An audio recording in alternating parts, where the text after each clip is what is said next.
There's something special about being in water. It connects you to a part of yourself that you don't usually have access to.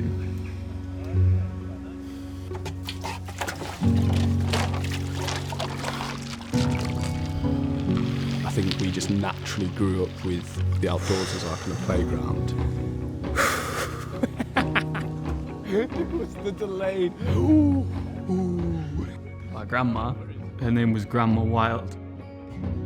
She was always really keen that we'd go up and be outdoors as much as possible. You could just tell how much she loved it. I think she wanted us to figure it out for ourselves. Like, everyone needs it.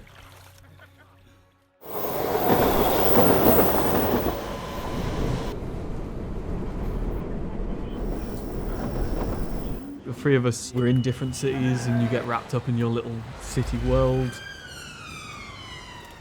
Working in London, I think I did like 2 years there before I really started going around the bend a bit.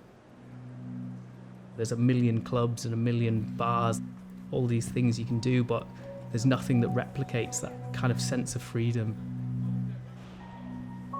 I think as I drifted through life, I was getting lost or further away from someone who 8-year-old Calum would have been proud of.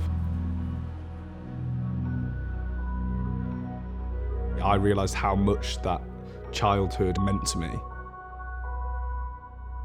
And I was like, okay, this is the time I need to do something different.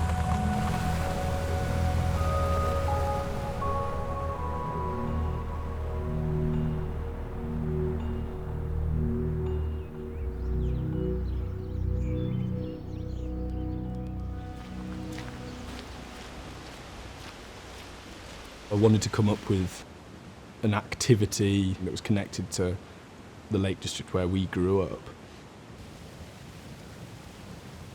So I kind of just thought of, why don't we swim the river that went past our garden.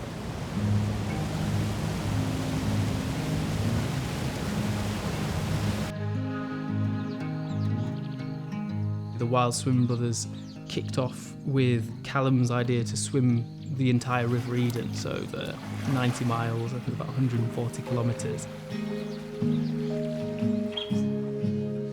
It was just a moment of feeling like you're in the right place and that what you're doing is good. This is what you're supposed to be doing. Not only do I feel this, but I'm connected to these two people who I know better than anyone else in the world, and they feel it as well.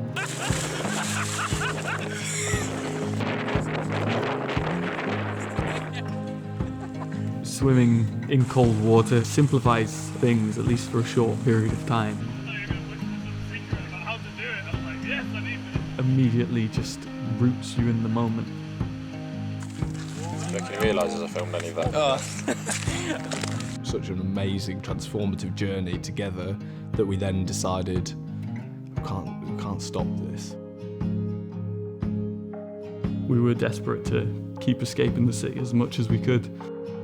I was like, well, we know now we can swim 140 kilometres, so why can't we do the swim in the Arctic? We swam the 3 biggest, most powerful maelstroms in the world. We swam from Europe to Asia.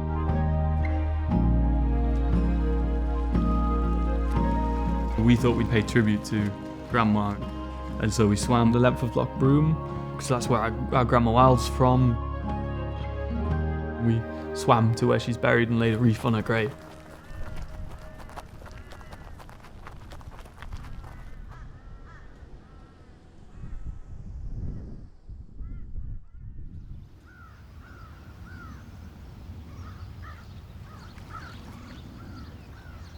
If there hadn't been someone like Grandma Wild in our lives, we wouldn't have had the drive to do this.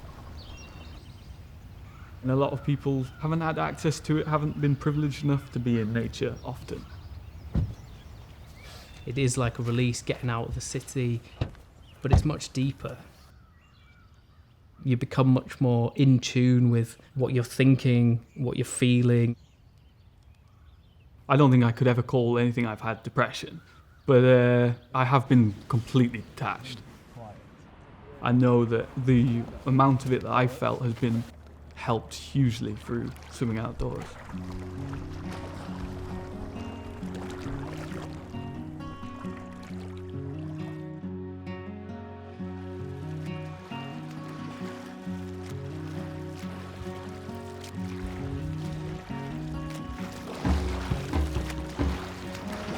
I still need to live in the real world, the 21st century. I need to pay for the things that I need, but like the quest for achieving more or buying more doesn't really lead a lot of people to happiness.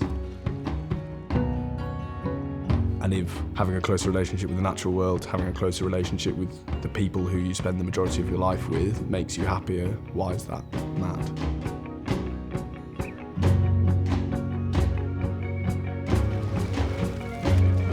It's just incredibly important that people try and reclaim that joy, the childish joy of being outdoors.